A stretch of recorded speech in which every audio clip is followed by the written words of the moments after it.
Hi girlies, it's Yuri, and today, well,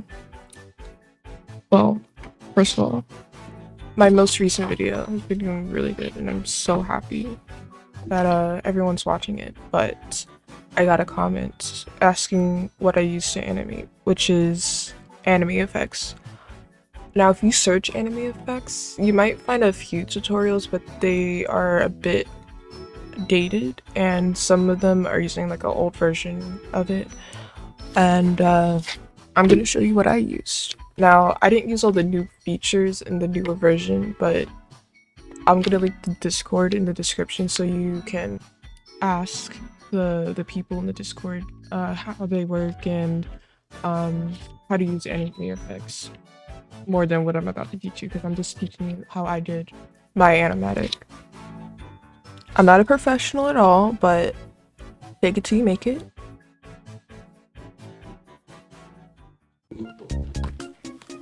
When you've installed AnimeEffects, go to Option, General, Settings, FMPEG, click Download and Install. This will make the program work. Now, let's go to the drawing program. I'll be using Clip Studio Paint EX for this, so I don't know what you're using, but I'm sure you'll have some of the stuff I have. There are two ways you can go about cutting and separating a drawing.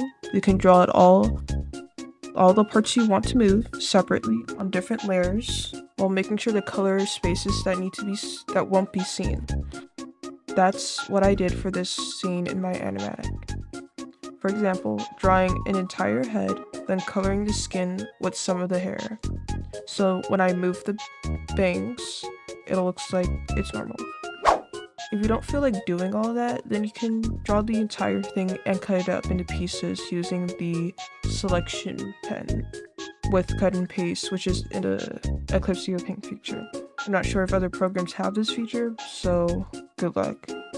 Using the selection pen, you draw around the edge of the part you want to move, then color until everything is selected. The good thing about this is the pen is able to change its size, and it's also crunchy, or you can make it crunchy. My drawing was crunchy, so it got every pixel. Once you've got everything selected, go here, select cut and paste. Cut and paste will take what you've selected and paste it onto a new layer. Now, under the layer, you'll see a big hole. Color it in with the colors around it. Now repeat until done. Once you've cut everything, name your layers. It will carry over to AnimeEffects. Folders also carry over, but I prefer to make them in the program. Now, if you plan on having a different background, you'll need to have one layer that's completely green or a color that's not matching what you've drawn. This will be helpful when you're green screening in an animation for later editing. Save your project as a PSD Photoshop file so AnimeEffects can read it. In AnimeEffects, click File, New Project, set the frame count to how many you need. 60 is enough for me. FPS is whatever you want. I'm not going to change it since I usually change the speed in my editing program. Click on the paper and find your Photoshop file. To see the timeline better, scroll in with your middle mouse. As for the drawing, to move around, hold middle mouse and drag. To zoom in, scroll in and out. To rotate, click these arrows or Alt-Q/Alt-E for rotations.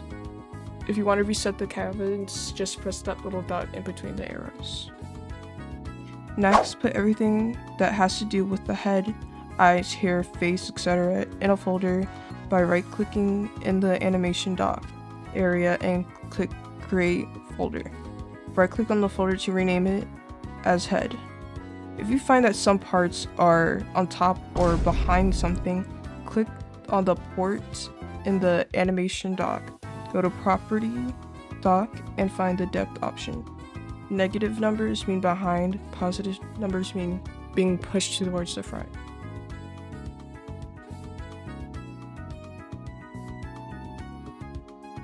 Drag the dot line 20. On the timeline, then look to the property dock. Check, move, rotate, and scale. This is your starting point. In your toolbox, you should look for the transform tool, which will make this box appear. Now you'll see that it's in the corner, and that's because we put everything in a folder, so it doesn't really know where to put anything. And when you move this, it'll move the head, but it's a little weird. So instead of having it be placed right there, we're gonna take this dot right here to adjust where the box will be. Put it right here, like where your neck would move or rotate. So when you go back to the arrow and you move the head, it's a little more it makes a lot more sense. Now when you pull the dot line further into the timeline, make the head move.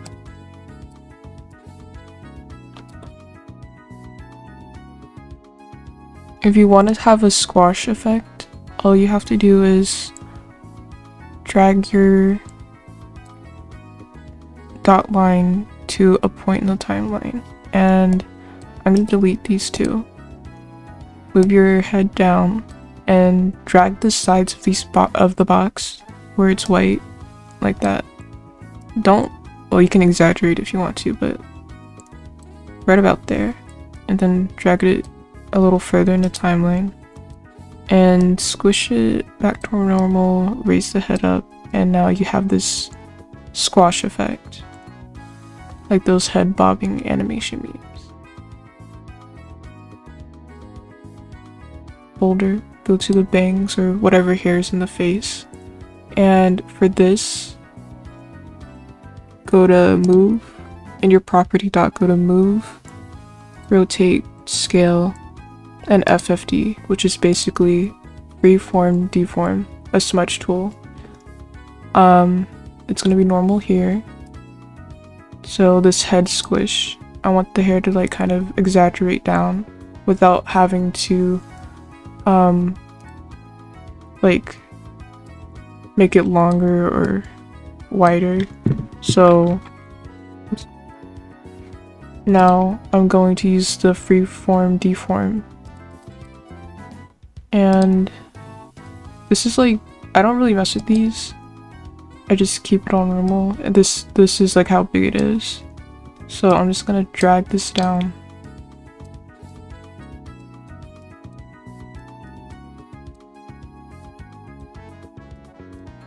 Just really exaggerate it and make it normal. Use the erase tool and it'll erase whatever you've pulled down or stretched. Now with hair, it's like hair in the face, I give this like either a little like I let the hair go first and then the head, or I'll pull or have the delay, which I think I like better. Yeah. And you can click and drag on the timeline to cover all the keyframes, so you can drag it, or you can copy and paste the keys into a new spot.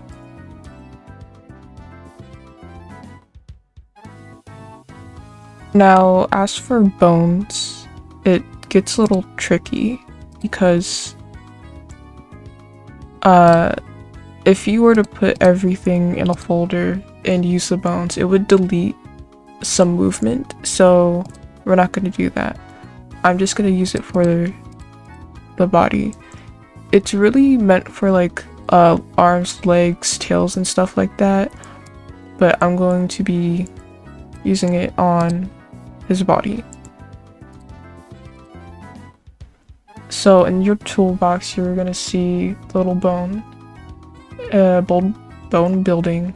Make sure you have the plus signs selected, and I find that if I start from the top, I won't be able to move it the way I want to, so I'm gonna start from the bottom and click up.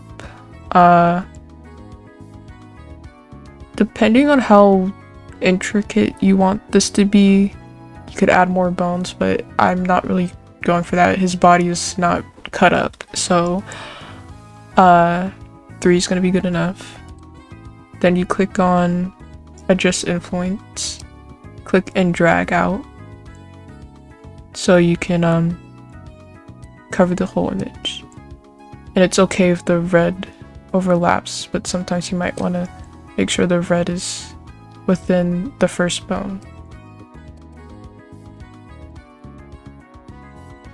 Okay, once you've done that, once you're done, go to property dock, and you're gonna see some new options, which is the pose option. So click that, and I'm gonna have all the other ones here just in case. Not that.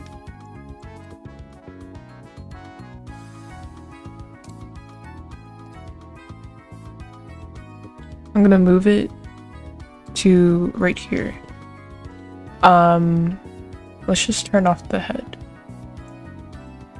Now to actually move the body, press pose again, and go to manipulate bones, which is like this little Lego arm guy.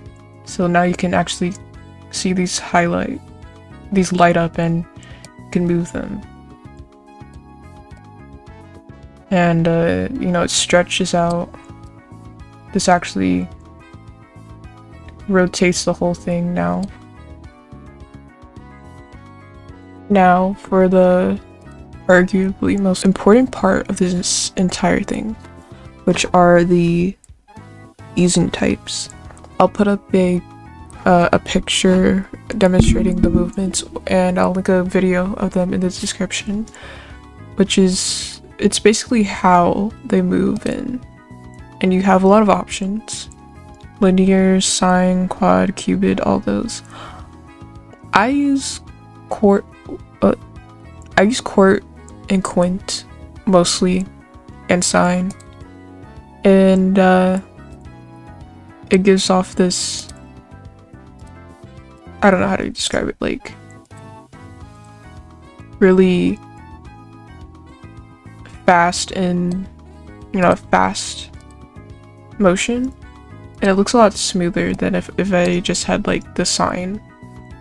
And what I put for like the head, the body, for like everything was this: the first, at 0, your first keyframes, for move, rotate, scale, quartz out for all of it, sine out for the second one, sine out for the third one, quart out for the fourth one, and sine out for the last one. Yours may look a little different from mine.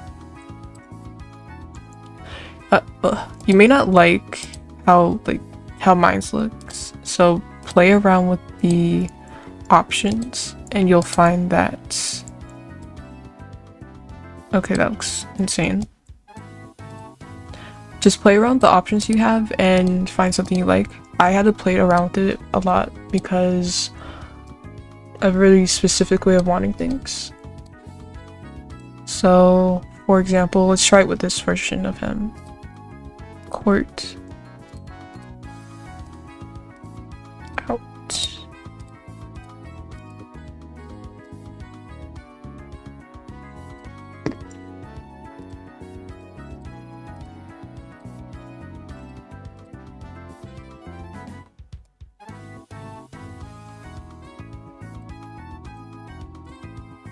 I basically never use linear because it's just a straight line. There's no curve to it.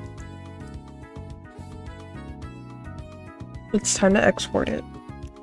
Go to File, and you're gonna see 2 export options. There's the newer versions export, which has a bunch of options, like a lot of stuff. So this might be a lot for you. It's a lot for me. I'm gonna do it the old way, the legacy way, which is just has simple stuff. choose an MP4. You can do a GIF if you want to. I don't really mess with any of the other ones. MP4. Save it somewhere else. Save it here, I guess.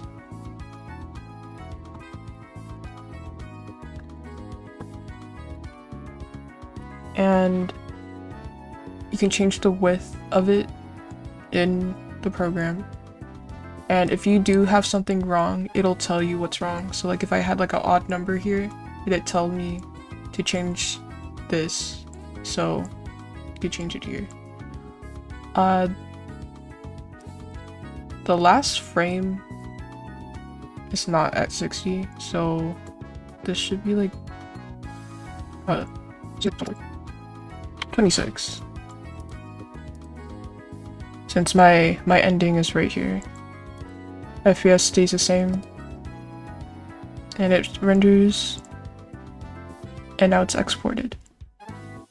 Here are the results. Now, it's the end of the video. If you have any questions or tips for me doing tutorials, let me know. And I'll answer them in the comments. Thank you so much for watching to the end. I think I know what I want to do for my next video. I'm gonna keep it a secret because I don't know if I'm actually gonna do it. But thank you again for 71 subscribers, and hopefully when we hit 100, I'll do a special draw my subscribers OC type of thing. Yeah. Bye.